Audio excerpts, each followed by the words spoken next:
UK school children as young as 5 are being told to make Valentine's Day cards for asylum seekers. Critics call it political indoctrination in the classroom, while Labour-run Birmingham Council defends the scheme. The question is this education or activism? Let's break it down. But first, hit the like button and subscribe to the channel for more. We have released our new I'm Not Far Right t-shirts. There are 2 different variants which come in black and blue. You can find them at britishstand.com or check the link in the description. Let's get into today's video. In what many parents are calling a deeply inappropriate move, school children as young as 5 years old are being asked to write Valentine's Day cards to asylum seekers, part of a campaign now sweeping through schools across Birmingham. Under the scheme, pupils have been encouraged to create handmade cards with messages like, "You're welcome here," and "We care about you." Slogans that critics say push a political agenda into classrooms that should be focused on education, not activism. The initiative is being promoted through a partnership between Labour-run Birmingham City Council and the Schools of Sanctuary Network, a national organisation aimed at encouraging schools to show public solidarity with asylum seekers. According to reports, as many as 1,200 primary and secondary pupils are currently involved in the scheme across the city. In one example, pupils at a Birmingham school sent their Valentine's messages to St Chad's Sanctuary, a local organisation providing services to asylum seekers and refugees. Another school proudly displayed their pupils' creations on social media, with Birmingham Schools of Sanctuary reposting and celebrating the activity. But the backlash has been swift. Shadow Education Secretary Laura Trott has warned that children as young as 5 shouldn't be used to push political agendas. Her comments strike at a growing concern among parents that politically charged messaging is being introduced into lessons under the guise of compassion and inclusivity. While the law prohibits teachers from promoting political views in the classroom, there's no suggestion that this particular card writing exercise technically broke the law. But for many, that misses the point. The criticism is about appropriateness, not just legality. Further images shared online showed entire classes posing with oversized cards addressed to refugees and people seeking sanctuary, while other schools went even further, hosting what they called Special Refugee Day events. These saw asylum seekers invited into the school on Valentine's Day itself, engaging with pupils and encouraging them to create more cards and messages for immigrants. Shadow Home Secretary Chris Philp did not mince his words. He accused Labour of turning classrooms into propaganda hubs and weaponizing pupils to push their immigration stance. He told reporters, "Classrooms should be for teaching maths, not immigration. Labour-run Birmingham Council are allowing political campaigning to creep into our schools." In response, a spokesperson for Birmingham City Council distanced themselves from the criticism, saying, "School of Sanctuary is a national scheme, which is independent of local authorities, and schools apply independently to become schools of sanctuary." In a diverse, welcoming and inclusive city like Birmingham, it comes as no surprise that several schools across the city have signed up independently to be schools of sanctuary.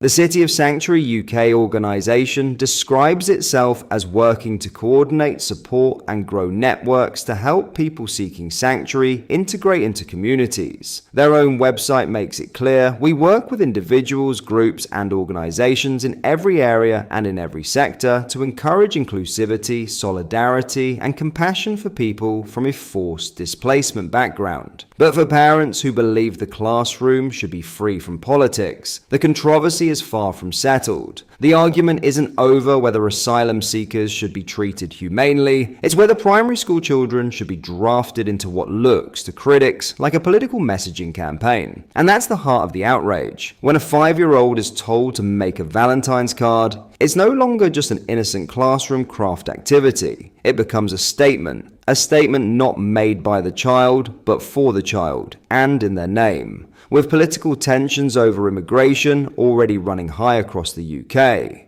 this story is sure to fuel an even bigger debate about where the line should be drawn between education and political influence, and whether that line has already been crossed in Britain's schools.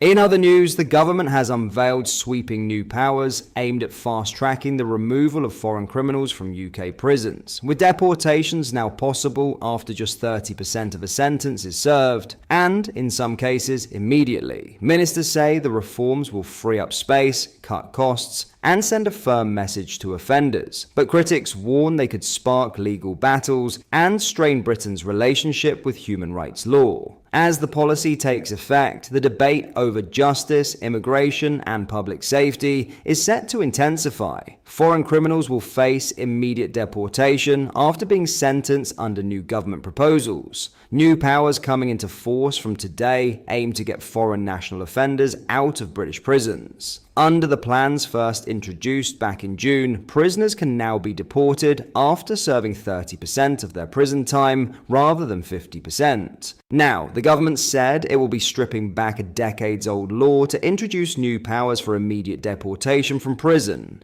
Offenders who are deported will be barred from re-entering the UK. The government has claimed it has deported 5,200 people since July 2024, an increase of 14% compared to the same 12 months prior.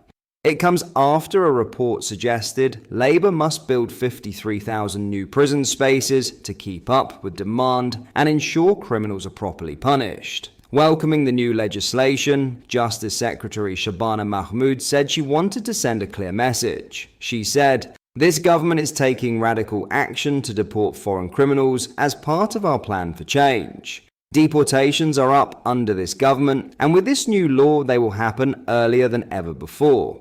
Our message is clear. If you abuse our hospitality and break our laws, we will send you packing." Foreign offenders make up around 12% of the total prison population, with prison places costing £54,000 a year on average. The changes will apply to prisoners serving fixed-term sentences, and discretion to not use the measure on a case-by-case basis will be retained. However, a spokesman from Reform UK said, "Until we leave the ECHR, which Labour will never do, the UK will never regain control over who we can and cannot deport. Labour won't be able to deport foreign criminals and doesn't want to deport illegal migrants. This is a weak government that lacks the guts to do what the British people want." A government spokesman said, "Our immigration white paper will end the addiction to cheap overseas labour that saw net migration explode to nearly 1 million in recent years, by replacing it with an immigration system that is controlled, selective and fair, and boosting opportunities for homegrown talent."